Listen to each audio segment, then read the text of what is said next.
Yes, welcome student. You are watching Avinash Academy and I am Avinash Gupta. आज हम लोग class 9th subject math में जो कोविड-19 pandemic के कारण जो गवर्नमेंट ने 30% सिलेबस रिड्यूस किया है उसके बारे में हम लोग डिटेल में बात करेंगे। ठीक है, अब यहाँ पे देखिए स्क्रीन पे आप देख रहे हैं डिडक्टेड पोर्शन लिखा गया है, mathematics code 041 class 9th। Okay, हम आज यहाँ पे एनसीईआरटी बुक को फॉलो करेंगे क्योंकि ये सारे टॉपिक्स जो हैं एनसीईआरटी बुक के बेसिस पे दिए गए हैं कि कौन सा टॉपिक रिमूव्ड हुआ है, कौन सा टॉपिक रिमूव्ड नहीं हुआ है। ठीक है, तो मैं यहाँ पे एनसीईआरटी बुक की ही बात करूँगा और एनसीईआरटी बुक में ये बताऊंगा कि कौन सा किस चैप्टर में आपको कौन सा एक्सरसाइज करना है, कौन सा एक्सरसाइज नहीं करना है। तो आते हैं, सबसे पहला हमारा यूनिट 1 नंबर सिस्टम है, रियल नंबर उसमें, और ये रियल नंबर आपके चैप्टर 1 में इंक्लूडेड होगा। ठीक है, अब आप यहाँ देख रहे हैं कि ये तीन चीज़ें representing of terminating, non terminating, recurring decimals, explaining that every real number is represented by unique point, definition in nth root of a real number, ये तीन टॉपिक्स जो है डिलीट कर दिया गया है। तो एनसीईआरटी बुक के बेसिस पे चैप्टर 1 में ये जो चीज़ें डिलीट की गई हैं इनका कोई खासा सिग्निफिकेंट नहीं है, आपके एक्सरसाइज पे कोई ज़्यादा इम्पैक्ट नहीं पड़ेगा। इस वजह से आपको चैप्टर 1 के सारे एक्सरसाइज को कर लेना है। ठीक है, आपको ये सारे एक्सरसाइज चैप्टर 1 के करने हैं, कुछ भी इसमें आपको छोड़ने की आवश्यकता नहीं है। चैप्टर 2 पॉलिनोमियल्स है। पॉलिनोमियल्स में ये दो टॉपिक डिलीट किए गए हैं। तो और इस दो टॉपिक पे हमने जो कंक्लूजन निकाला है वो है एक्सरसाइज 2.3 और 2.4 आपको नहीं करना है। आप इसे अपने कॉपी पे भी लिख सकते हैं और स्क्रीनशॉट लेकर के सेव भी कर सकते हैं। ठीक है, तो एक्सरसाइज 2.3 और 2.4 हमें नहीं करना है। चैप्टर 3 में linear equation in 2 variable, chapter 3 इसमें देखिए लिखा गया example problem on ratio and proportion. तो नो सिग्निफिकेंट चेंजेस यहाँ पे हमने पहले ही से लिख रखा है, कोई ज़्यादा चेंजेस यहाँ पे आपको करने की आवश्यकता नहीं है, यानी आपको ज़्यादा यहाँ पे चेंज हुआ नहीं। ओवरऑल आपको ये इस चैप्टर 3 के सारे एक्सरसाइज आपको करने पड़ेंगे। चैप्टर 4 में देखिए कोऑर्डिनेट ज्योमेट्री है, नो डिलीटेशन, यहाँ पे मैंने पहले ही लिख रखा है। चैप्टर 4 में कोई भी टॉपिक, कोई भी चैप्टर, कोई भी एक्सरसाइज डिलीट नहीं हुआ है, यानी चैप्टर 4 कोऑर्डिनेट ज्योमेट्री जो है वो उसके सारे एक्सरसाइज को आपको टोटल करने पड़ेंगे। Move to the next, Euclid geometry जो कि चैप्टर 5 है।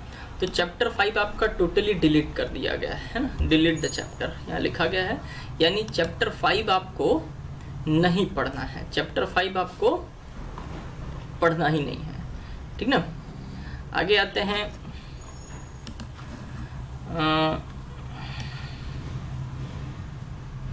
चैप्टर 6 लाइन एंड एंगल्स है, चैप्टर 6। तो यहाँ पे आप देखिए नो डिलीटेशन है, यानी आपको सारे एक्सरसाइज करने हैं, डुअल एक्सरसाइजेस। चैप्टर 7 में ये दो टॉपिक्स डिलीट की गई हैं, तो चैप्टर 7 में आपको एक्सरसाइज 7.4 जो है वो नहीं करना है। चैप्टर 9 क्वाड्रिलेटरल, चैप्टर 7 के बाद चैप्टर 8 में क्वाड्रिलेटरल है, नो डिलीटेशन। तो यहाँ पे कोई चेंजेस नहीं होंगे। चैप्टर 8 के सारे एक्सरसाइज, सारे क्वेश्चंस, सारे एग्जाम्पल्स आपको सॉल्व करने हैं। एरिया में भी देखिए, एरिया में क्या है, डिलीट द चैप्टर, यानी जो चैप्टर 9 है वो नहीं करना है आपको। इसका सारा एक्सरसाइज जो है वो डिलीट कर दिया गया है। मैं फिर से एक बार रिपीट कर दूं, मैं ये सारे डिटेल जो है एनसीईआरटी बुक के बेसिस पे आपको बता रहा हूँ। ठीक है, क्योंकि CBSE NCERT को फॉलो करती है। आप साइड बुक कुछ भी प्रेफर कर रहे हो, इस बेसिस पे आप अपना तैयारी करेंगे। नेक्स्ट करते हैं सर्कल, चैप्टर 10 में है। 10 में ये 2 टॉपिक्स हटाए गए हैं, तो 2 टॉपिक्स में मैंने एनालिसिस किया कि एक्सरसाइज 10.3 आपको नहीं करना है और क्वेश्चन बेस्ड ऑन थ्योरम 10.10, जो थ्योरम 10.10 है उस पे जो क्वेश्चंस हैं वो आपको नहीं करने हैं।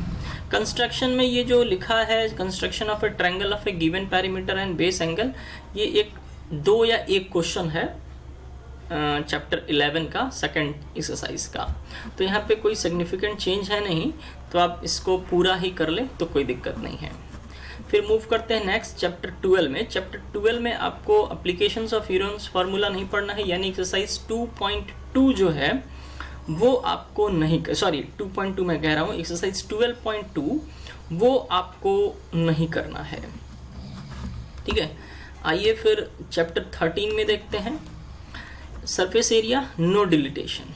ठीक है, तो यहाँ पे लिखा गया है नो डिलिटेशन मीन्स 13 चैप्टर के सारे एक्सरसाइज को आपको करना है। उसके बाद है स्टैटिक्स एंड प्रोबेबिलिटी। तो स्टैटिक्स एंड प्रोबेबिलिटी में पहला है स्टैटिक्स, चैप्टर 14। तो 14 में histogram, frequency polygon, mean, median, modes, ये तीनों हटा दिए गए हैं, यानी आपको एक्सरसाइज 14.3 और 14.4 ये एक्सरसाइज नहीं करने हैं, यानी एक्सरसाइज 14.1, 14.2 करना है।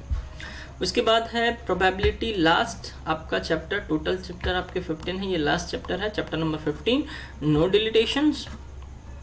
तो यहाँ पे नो चेंजेस, यानी आपको प्रोबेबिलिटी के सारे एक्सरसाइज के सारे क्वेश्चंस करने हैं।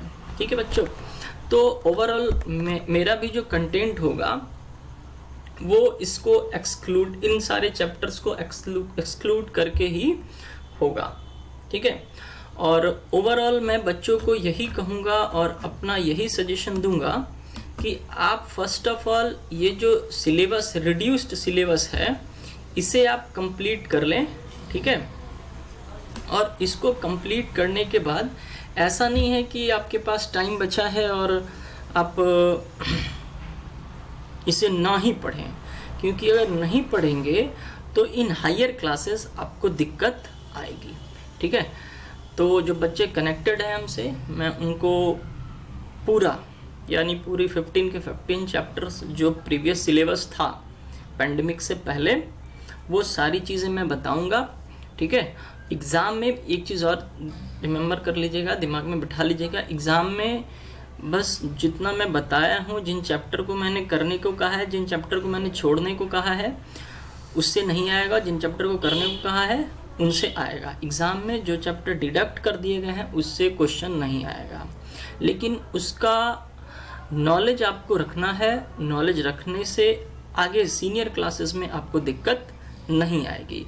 और एक चीज़ और, बार बार बच्चे कह रहे हैं कि रिड्यूस्ड हो गया, यही कंटिन्यू रहेगा, तो बच्चों में ये एक भ्रम फैला हुआ है। तो ये 30% जो रिड्यूस्ड सिलेबस है वो सिर्फ इसी साल के लिए है, अगले साल के लिए ये चेंजेस नहीं है। ओके, नेक्स्ट वीडियो में मैं साइंस का जो टॉपिक रिमूव्ड हुआ है, जो चैप्टर रिमूव्ड हुआ है, उसको लेकर के आऊँगा। और अगर दैट्स इट, और अगर आपको ये वीडियो समझ में आया हो, मेरी सारी बातें समझ में आई हो, ज़्यादा से ज़्यादा शेयर करिए, चैनल्स को सब्सक्राइब करिए और लाइक शेयर करते रहिए। That's it, have a nice day, thank you for watching.